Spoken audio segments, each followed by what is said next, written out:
Former President Donald Trump made his campaign debut for his 2024 run on Saturday in two key early voting states. Trump's first stop was in New Hampshire, where he teased a ramp-up in campaign events, laid out an agenda focused on crime, immigration and education, and criticized the investigation into classified documents found at his Mar-a-Lago estate. "This is about the beginning. You know, this is it. We're starting right here as a candidate for president," Trump said as he delivered remarks at the New Hampshire Republican Party's annual meeting. "To save America, we need a leader who is prepared to take on the forces laying waste to our country, and we need a president who is ready to hit the ground running on day one, and boy am I hitting the ground." Looking to re-energize his campaign, Trump addressed skepticism and criticisms that he hasn't been on the road since his announcement back in November. They said, "He's not doing rallies, he's not campaigning. Maybe he's lost that step. We didn't. I'm more angry now. And I'm more committed now than I ever was," Trump said to Cheers. Trump also took aim at Democrats, slamming the party for their planned 2024 presidential primary calendar, which would strip New Hampshire of its first-in-the-nation primary status.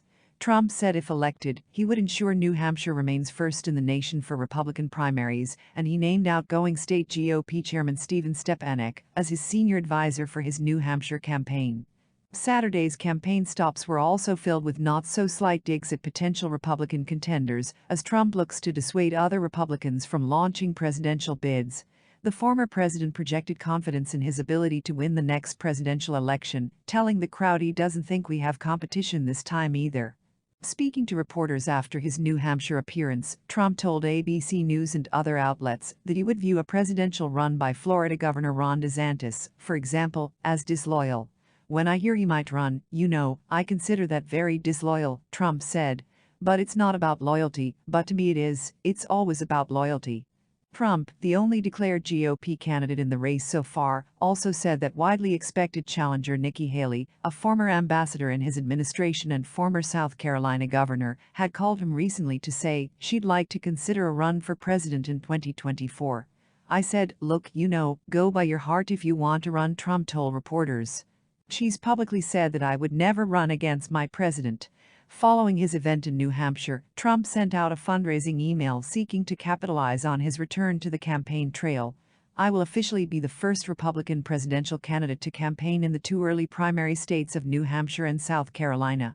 No other candidate is working this early to win every last vote and save America from Biden's destruction," the email stated. But Trump's third run for the White House also comes as he faces multiple investigations, including a Department of Justice probe of his handling of classified documents while out of office, and a criminal investigation in Georgia into efforts to overturn the 2020 presidential election result, a case in which decisions regarding potential charges are imminent, the prosecutor leading the investigation said earlier this week. "I'm not worried," Trump said Saturday when asked about the possibility of charges in the case. He insisted that, because he was president at the time, I had an obligation to criticize or to ask questions about the election. Trump also spent time during both his campaign stops Saturday criticizing the court-authorized FBI search of Mar-a-Lago and the investigation into classified documents found at his estate. It comes as classified materials have also been found at the residences of former Vice President Mike Pence and President Joe Biden.